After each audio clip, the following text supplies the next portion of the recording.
নমস্কার, আমি সুদর্শন। আর আপনারা যারা অডিও স্টোরি, শুধুমাত্র অডিও স্টোরি শুনতে ভীষণ পছন্দ করেন, তাদের বলবো আমাদের এই ভিডিওটিকে সম্পূর্ণ ইগনোর করতে পারেন। চোখ বন্ধ করুন আর হারিয়ে যান আজকের গল্পে। তার আগে একটা ছোট্ট রিকোয়েস্ট, যদি এখনো পর্যন্ত চ্যানেলটি সাবস্ক্রাইব না করে থাকেন তাহলে অনুগ্রহ করে তাড়াতাড়ি চ্যানেলটি সাবস্ক্রাইব করে পাশে থাকা বেল নোটিফিকেশন অন করে দিন।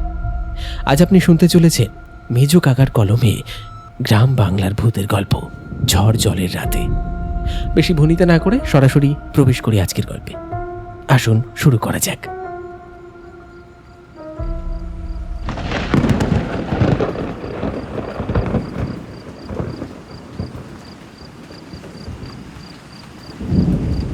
নিশুতি রাত, চারদিক গিলে খাওয়া ঘুটঘুটে অন্ধকার, আর তার বুক চিরে একটানা ঝরে চলেছে অঝোর বাড়ি ধারা।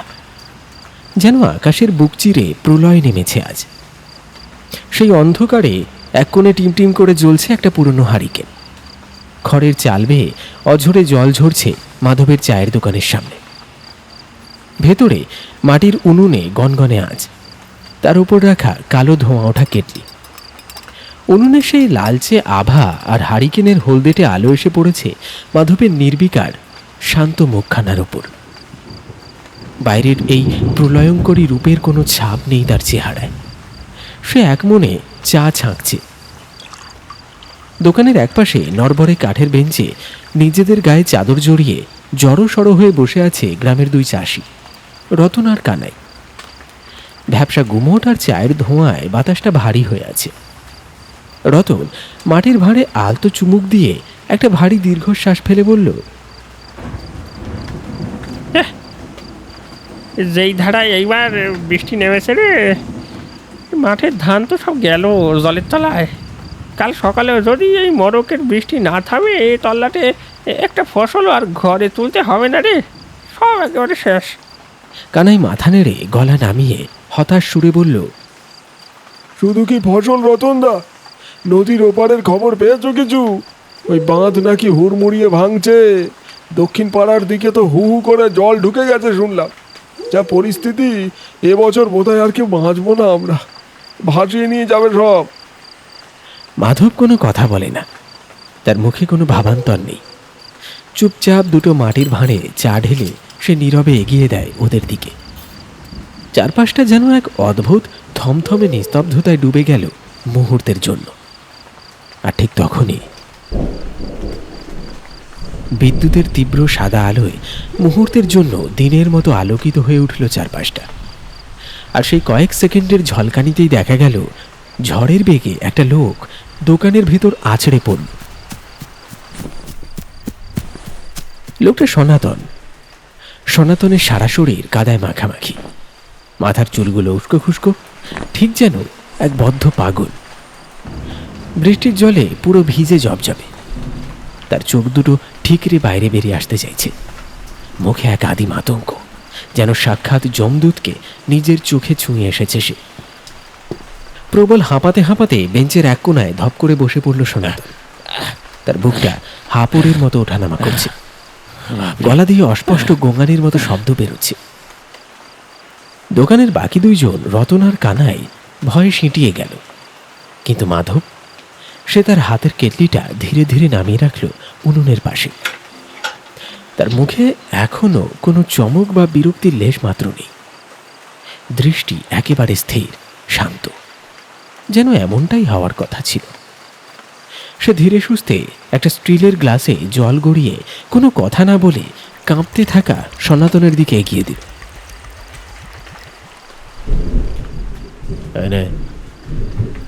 জলটা খা, মাধব বলল। লণ্ঠনের ম্লান আলোয় দেখা গেল সনাতনের হাত দুটো থরথর করে কাঁপছে। কাঁচের গ্লাসের সাথে তার দাঁতের সংঘর্ষে একটা ঠক ঠক শব্দ হলো। এক নিঃশ্বাসে পুরো জলটা খেয়ে নিয়ে গ্লাসটা সশব্দে বেঞ্চের উপর নামিয়ে রাখল সে। দোকানের গুমোট হাওয়া যেন হঠাৎ আরো ভারী হয়ে উঠল। রতন আর কানাই একে অপরের চোখের দিকে একবার তাকাল। সেই চাহনিতে ছিল অব্যক্ত ভয়। পরিস্থিতি যে স্বাভাবিক নয় সেটা বুঝতে তাদের বেশি দেরি হলো না। কোনো কথা না বলে চাদরটা মুড়ি দিয়ে তারা দ্রুত পায়ে পা চালিয়ে বাইরে জমাট বাঁধা অন্ধকারের অতল গহ্বরে মিলিয়ে গেল। দোকানের ভেতর পড়ে রইল শুধু দুজন মানুষ, একজন পাথর খোদাই করা মূর্তির মতো শান্ত মাধব, আর অন্যজন সনাতন। সনাতন এবার সরাসরি মাধবের চোখের দিকে তাকালো।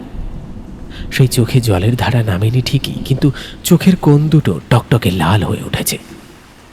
তার ভেতরের অনুশোচনা যেন আগ্নেয়গিরির লাভার মতো ফেটে পড়ার অপেক্ষায়। আমি আমি খুব বড় ভুল করে ফেলেছি মাধব, বড় বেশি দেরি করে ফেললাম রে। আজ নিজের পাপের ভার আর সইতে পারছি না। আমি আমি আমি একজন জঘন্য অপরাধী, আমি নরকবাসের যোগ্য। মাধব তখনও নির্বিকার। সে ধীর হাতে উনুনে কয়েক টুকরো কয়লা ফেলে দিল।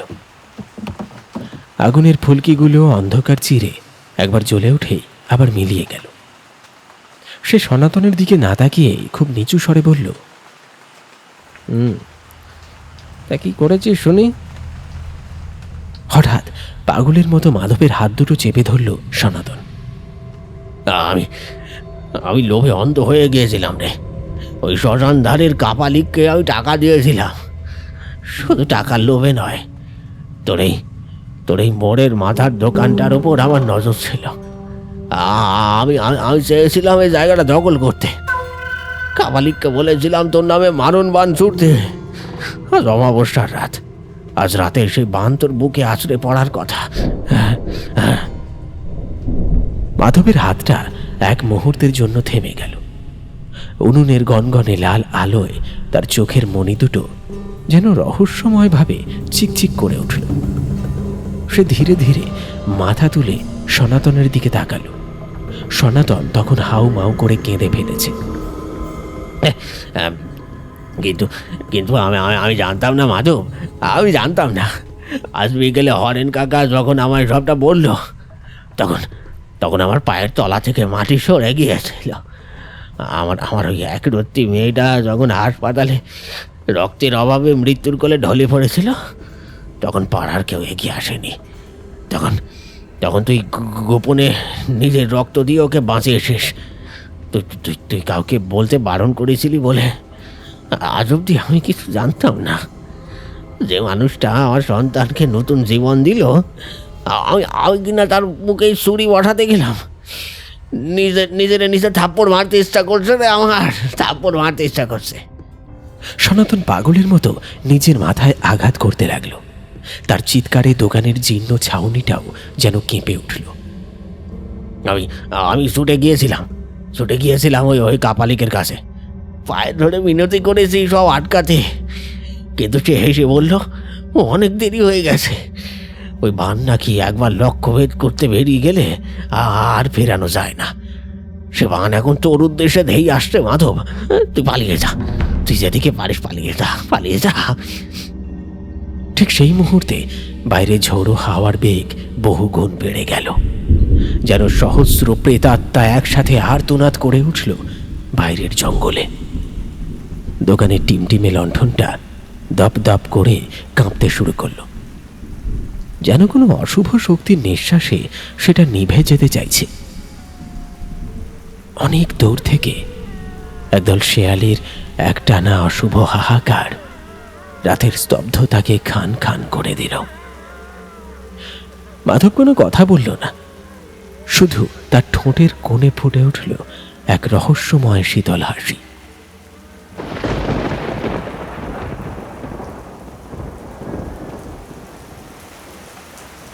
বাইরে প্রলয়ের রূপ যেন আরো ভয়ানক হয়ে উঠেছে।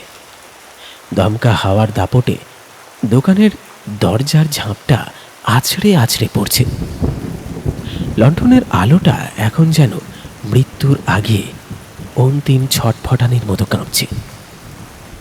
সনাতনের সারা শরীরে একটা অস্বাভাবিক কাঁপুনি। তার চোখ দুটো ঠিকরে বেরিয়ে আসতে চাইছে, যেন সে অন্ধকারের ভেতরে এমন কিছু দেখতে পাচ্ছে যা মানুষের দৃষ্টির অতীত। সে হঠাৎ উন্মাদ প্রায় হয়ে মাধবকে দু হাতে ধরে সজোরে ধাক্কা দিয়ে দাঁড় করিয়ে দিল। আমার আমার বড্ড ভয় করছে মাধব। ওই দেখ, ওই দেখ, লণ্ঠনের আলো কাঁপছে। সে আসছে, সে চলে এসেছে। তুই এক্ষুনি এখান থেকে পালিয়ে যা, পালিয়ে যা মাধব, পালা। আমি তোর পায়ে পড়ছি, তুই পালা। ঠিক তখনই দোকানের বাইরে ঘুটঘুটে অন্ধকারের বুক চিরে একটা অদ্ভুত লালচে আভা ফুটে উঠল। দরজার কাছে ফনা তুলে দাঁড়ানো একটা বিশাল কেউটের মতো লালচে ধোঁয়ার কুণ্ডলী স্থির হয়ে ভাসতে লাগলো। সেটা যেন চারপাশের বাতাস শুষে নিয়ে আরো ঘনীভূত হচ্ছে। এক মুহূর্ত স্থির থেকেই ধোঁয়ার সেই কুণ্ডলীটা কোনো হিংস্র সাপদের মতো তীর বেগে ঝাঁপিয়ে পড়ল দোকানের ভেতর। তার একমাত্র লক্ষ্য মাধব। জ্বলন্ত ধোঁয়ার সেই বীভৎস গোলাটা ছুটে এলো ঠিক মাধবের মুখের সামনে। আর এক চুল এগোলেই সেটা আছড়ে পড়বে তার শরীরে, কিন্তু না, একটা চরম বিস্ময়কর ঘটনা ঘটে গেল।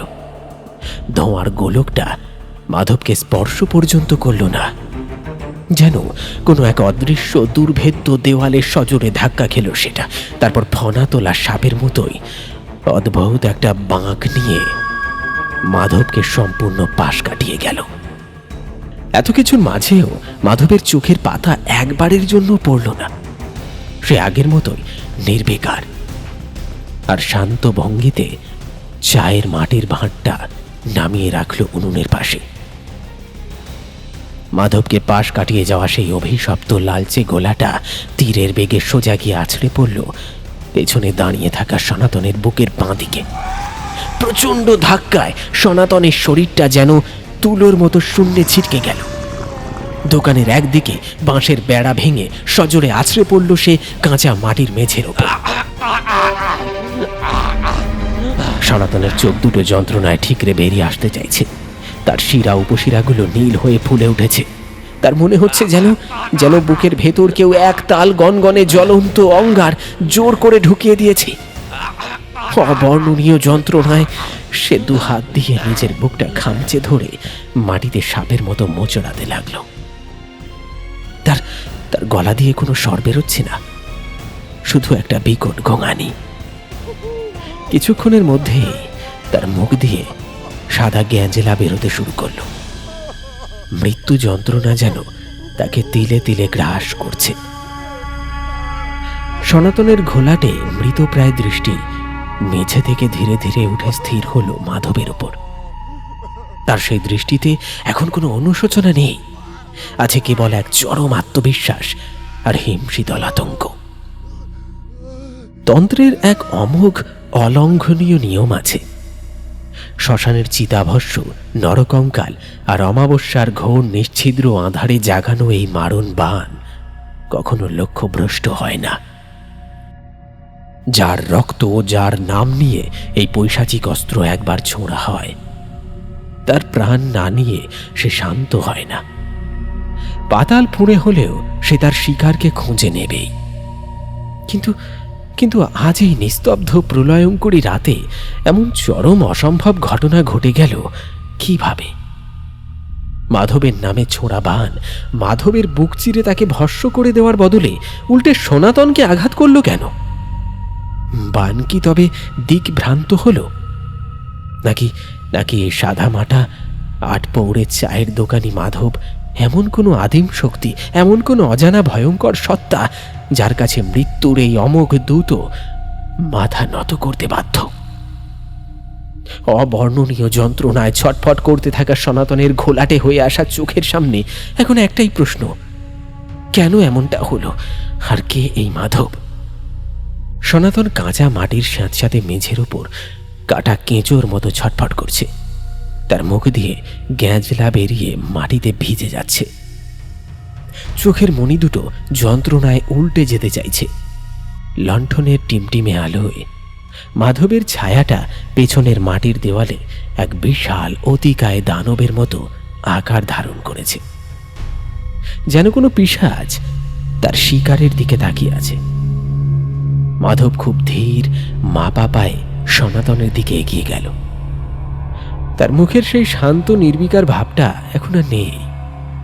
তার জায়গায় ফুটে উঠেছে এক হেম শীতল ভয়ঙ্কর ক্রূর হাসি, যা দেখলে রক্ত জল হয়ে যায়।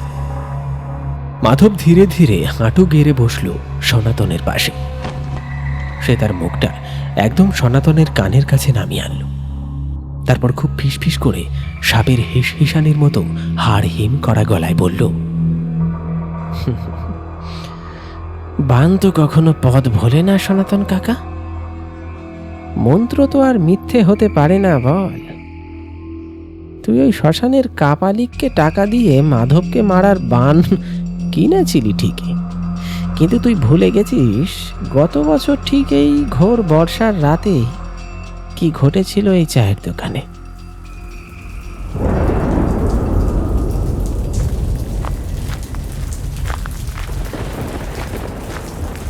তোর মতো ভিখারির এত তেজ? এই জমি আমার। কালকের মধ্যে দোকান না সরালে তোকে আর তোর এই চায়ের দোকানকে আমি লাথি মেরে গড়িয়ে দেব। তোর এই মরা বাপ তুলে গাল দেবো, বুঝেছিস?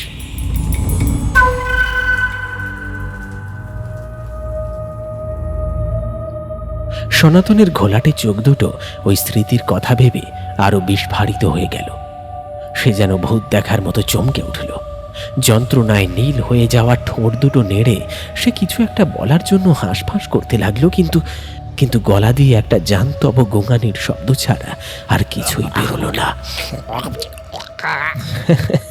হ্যাঁ, তোমার ওই চূড়ান্ত অপমান, গায়ে হাত তোলা, নোংরা গালিগালাজ সহ্য করতে না পেরে অভিমানে আর লজ্জায় সেই রাতেই এই দোকানের কড়ি কাঠেই গলায় দড়ি দিয়ে ঝুলে পড়েছিল মাধব।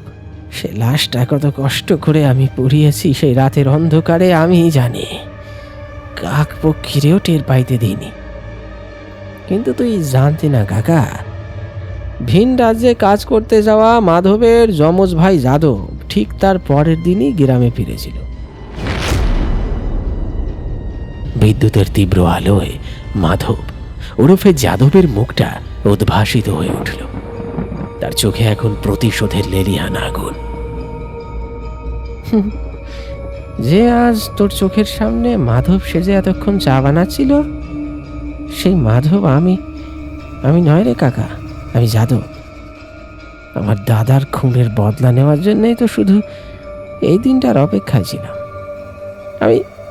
আমি আন্দাজ করতে পেরেছিলাম এই জমি হাতানোর লোভে তুই আবার ফিরে আসবি, আর ঠিক এইরকমই কোনো একটা নীচ জঘন্য কাজ করবি। তুই কাপালিক রে বান ঠিক বানাইতে দিয়েছিলি, কিন্তু সেটা মাধবকে খুঁজছিল। কিন্তু মাধব যে আর জ্যান্ত নেই, তাই তারে জ্যান্ত খুঁজে পায়নি সেই বান। তাই মাধবের রক্তের গন্ধ তারা আসল খুনির সামনে পেয়ে ওই বান সোজা তোর বুকে ঢুকেছে। তোর পাপি আজ তোর কাল হলো সনাতন কাকা, তোর পাপি আজ তোর কাল হলো। যাদবের কথাগুলো যেন শেষ পেরেক হয়ে বিঁধল সনাতনের কফিনে। যন্ত্রণার চূড়ান্ত সীমায় পৌঁছে সনাতনের শরীরটা শেষবারের মতো একটা ধনুকের মতো শূন্যে বেঁকে গেল। তার গলার রগগুলো নীল হয়ে ফুটে উঠছে, যেন এক্ষুনি ছিঁড়ে পড়বে। তারপর বুক চিরে বেরিয়ে এলো একটা দীর্ঘ ঘরে অন্তিম নিঃশ্বাস। মুহূর্তের মধ্যেই সে নিথর দেহটা একটা মাংসের তলার মতো চিরকালের জন্য লুটিয়ে পড়ল কাঁচা মাটির মেঝের ওপর। চোখের মনি দুটো তখনও স্থির হয়ে তাকিয়ে আছে উপরের দিকে, কিন্তু তাতে আর কোনো প্রাণের স্পন্দন নেই কোনো আতঙ্ক। আছে শুধু মৃত্যুর হিম শীতল শূন্যতা। ঠিক সেই মুহূর্তে দোকানের ভেতরের থমথমে স্তব্ধতা ভেঙে দিয়ে হঠাৎ করেই আবার শুরু হলো মুষলধারে বৃষ্টি। যেন এতক্ষণ প্রকৃতিও শ্বাস আটকে অপেক্ষা করছিল এই চরম পরিণতির জন্য। সেই সঙ্গে যোগ হলো তীব্র ঝোড়ো হাওয়া, যা দোকানের জরাজীর্ণ কাঠামোটাকে সজোরে কাঁপিয়ে দিল।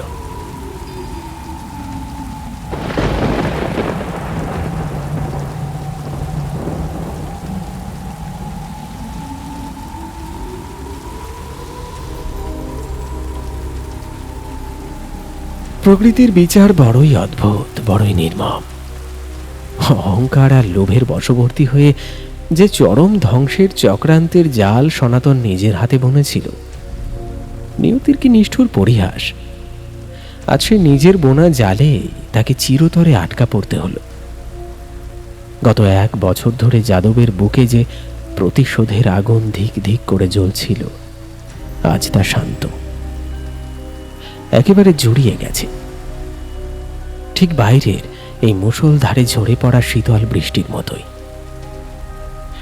তবে কিছু কিছু রহস্য আর মানুষের কিছু অমোচনীয় পাপ কখনো ধুয়ে যায় না, গ্রামের এই মাটিতে চিরকালের সাথে মিশে থাকে। যাদব ধীরে ধীরে উঠে দাঁড়ালো। তার চোখে মুখে আর কোনো ক্রোধ বা আক্রোশের লেশ মাত্র নেই। আছে শুধু মুখ থেকে এক জগদ্দল পাথর নেমে যাওয়ার অদ্ভুত শূন্যতা। সে মেঝেতে পড়ে থাকা নিথর বিকৃত সনাতনের মৃতদেহের দিকে একবার শেষ বারের মতো দৃষ্টিপাত করল। তারপর আর এক মুহূর্ত সেখানে না দাঁড়িয়ে ধীর শান্ত পায়ে এগিয়ে গেল দোকানের দরজার দিকে। একে একে চায়ের দোকানের জরাজীর্ণ বাঁশের ঝাঁপগুলো টেনে বন্ধ করে দিল সে। চিরকালের মতো যেন অন্ধকার দিয়ে ঢেকে দিল এক পৈশাচিক অধ্যায়কে।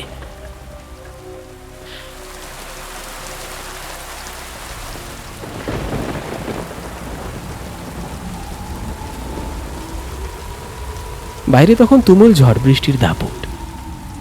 নিকষ কালো অন্ধকার ধীরে ধীরে গ্রাস করছে চারপাশটাকে। সেই জমাট বাঁধা অন্ধকারের মধ্যে আর কাউকে দেখা যায় না, শুধু একটা আবছা অস্তিত্ব ছাড়া। আর সেই স্তব্ধ গুমোট অন্ধকারের বুক চিরে একটা শব্দ খুব খুব স্পষ্ট হয়ে উঠতে থাকে। ঝোড়ো হাওয়ার প্রবল দাপটে দোকানের মাথায় ঝোলানো মাধবের চায়ের দোকানে লেখা পুরনো জরাজীর্ণ কাঠের সাইনবোর্ডটা পাগলের মতো এদিক ওদিক দুলছে। যাদব ধীরে ধীরে মিলিয়ে যায় অন্ধকারের মধ্যে।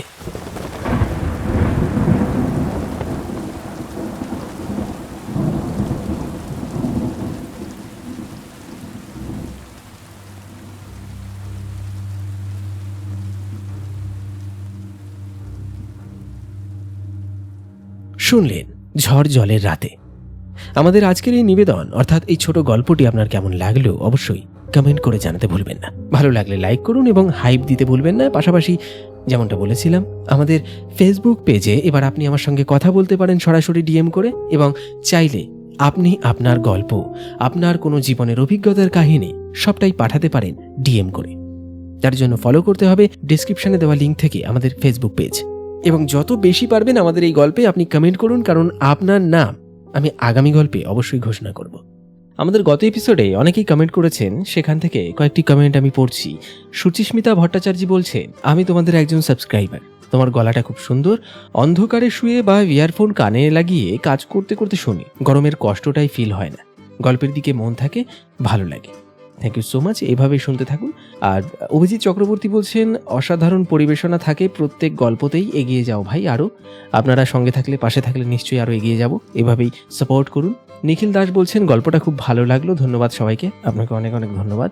একজন বলছেন, মুঝে তো आपका पोस्टर डिज़ाइन देखना बहुत पसंद है, फ्रॉम सरोजिनी गबान, दिव्यांशी एंड नयनिका फ्रॉम कटक उड़ीसा, आपका वॉइस भी बहुत सुंदर है, थैंक यू सो मच, ऐसे ही प्यार देते रहिए और हमारे साथ बने रहिए। এছাড়া কবির ফিল্ম প্রোডাকশন বলে একজন কমেন্ট করেছেন, তিনি বলছেন, পাশে রেখে চোখ বন্ধ করে গল্প শুনতে ভালো লাগে বেশি, আমি এইভাবেই শুনি। বৈশাখী বলছেন, আমি আপনাদের গল্প কাজ করতে করতে শুনি, একদিকে কাজ করি আর একদিকে অডিও স্পিকারগুলো চালিয়ে দিই এবং দারুণ লাগে আমার এইভাবে গল্প শুনতে।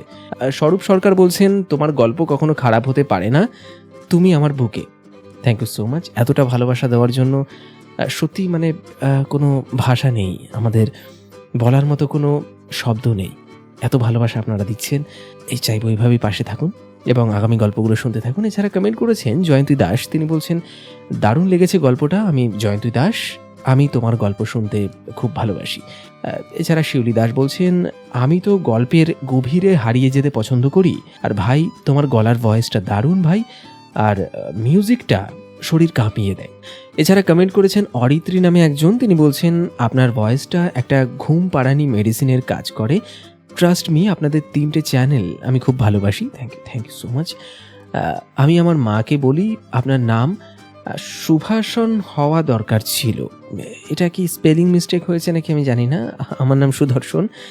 তো উনি বলছেন লাভ অল ইউর স্টোরিজ। আমার নাম অরিত্রী, অনেক অনেক ধন্যবাদ তোমায়। এছাড়া বলরাম দাস নামে একজন কমেন্ট করেছেন, তিনি বলছেন আমি চোখ বন্ধ করে গল্প শুনতে খুব ভালোবাসি। আমার নাম বলরাম দাস, হুগলি জেলা থেকে বলছি। বলরাম, তোমাকে অনেক অনেক ধন্যবাদ জানাই আমাদের গল্পগুলি শোনার জন্য। এবং সত্যি কথা বলতে কি, চোখ বন্ধ করে গল্প শুনলে বোধহয় গল্পের ফিলটা আরেকটু বেশি ভালো করে পাওয়া যায়, তাই নয় কি? মিঠুন চক্রবর্তী বলছেন আমি পাশে ফোন রেখে এক মনে গল্পটা শুনি। আমি মিঠুন, হাওড়া সাঁতরাগাছি থেকে গল্প শুনছি। Thank you Mithun. অমিতা ঠাকুর বলছেন গল্পের গভীরে হারিয়ে যেতে ভালোবাসি, from Barasat. Voice of melody বলছে আমি দীপা, আমি ঘুমানোর সময় গল্প শুনতে শুনতে ঘুমোই, আমার ঘুম ভালো হয়। এছাড়া কমেন্ট করেছেন উমা মণ্ডল, তিনি বলছেন আপনার গলায় গল্প শুনতে খুব ভালো লাগে। আমি মোটামুটি আপনার সব গল্পগুলো শুনি, কিন্তু সব সময় লাইক কমেন্ট করে ওঠা হয় না। অনেকবার চেষ্টা করেছি শুয়ে শুয়ে চোখ বন্ধ করে গল্পটা শুনতে, আরও ভালো করে উপভোগ করার জন্য, কিন্তু প্রত্যেকবার ঘুমিয়ে পড়েছি। ওই জন্য এখন দুপুরে রান্না করার সময় শুনি। এই একটা বদ অভ্যেস বা ভালো অভ্যেস বলা যেতে পারে, যেটা আমার মধ্যেও আছে। আপনাদের মতো আমিও তো একজন গল্পপ্রেমী, আমিও নানান ধরনের গল্প শুনতে ভালোবাসি। তো রাতের বেলায় বিশেষ করে কি হয়, গল্প শুনতে শুনতে না ঘুম চলে আসে, কখন যে ঘুমিয়ে পড়ি টের পাই না। তো পরদিন আবার গল্পটা সেই জায়গা থেকে খুঁজতে আবার অনেকটা সময় লেগে যায় যে কোথায় ছেড়েছিলাম। এটা প্রত্যেকের সাথেই হয়, আপনার সঙ্গেও হয় কিনা অবশ্যই কমেন্ট করে জানাবেন, যেমনটা জানিয়েছেন আমাদের উমা মণ্ডল। এছাড়া কমেন্ট করেছেন সালমান ফারিস, তিনি বলছেন nice story Salman Faris from Bangladesh. Thank you Salman. Liza De বলছে দাদা আমি লিজা, তোমার গল্প শুনতে আমার ভীষণ ভালো লাগে। সবচেয়ে ভালো লাগে তোমার গলার আওয়াজ, তুমি এত সুন্দর করে গল্প বলো, আমার খুব ভালো লাগে। আর দ্বিতীয় কথা হচ্ছে আমি গল্প কিন্তু অডিও শুনতে ভালোবাসি। তুমি এভাবেই আরও সুন্দর সুন্দর গল্প নিয়ে এসো, নিশ্চয়ই আগামীতে এভাবেই আরও সুন্দর সুন্দর অনেক অনেক গল্প আসবে। এইভাবেই তোমরা কমেন্ট করতে থাকো, তোমরা গল্প শুনতে থাকো, অডিও স্টোরি বিশেষ করে শোনার জন্যই। তবে আমাদের ইউটিউব প্ল্যাটফর্মে কিছু প্রবলেম আসার জন্য আমাদের অডিও স্টোরিটাকে এখন ভিডিওর মাধ্যমে শোনাতে হচ্ছে। তো তোমরা অবশ্যই গল্পটাকে গল্প শোনার মতো করে শোনো, ভিডিওটাকে ইগনোর করতে পারো। আশা করছি আমাদের আজকের এই নিবেদনটাও তোমাদের ভালো লেগেছে। আজকের মতো এখানেই বিদায় নিচ্ছি, আর বেশি সময় নেব না। আবার আসবো একটা টান টান উত্তেজনা আর ভয় ধরানো গল্পের সাথে আগামী এপিসোডে। আড্ডা হবে আপনার আমার বারবার। সকলে ভীষণ ভালো থাকবেন, সুস্থ থাকবেন। ধন্যবাদ।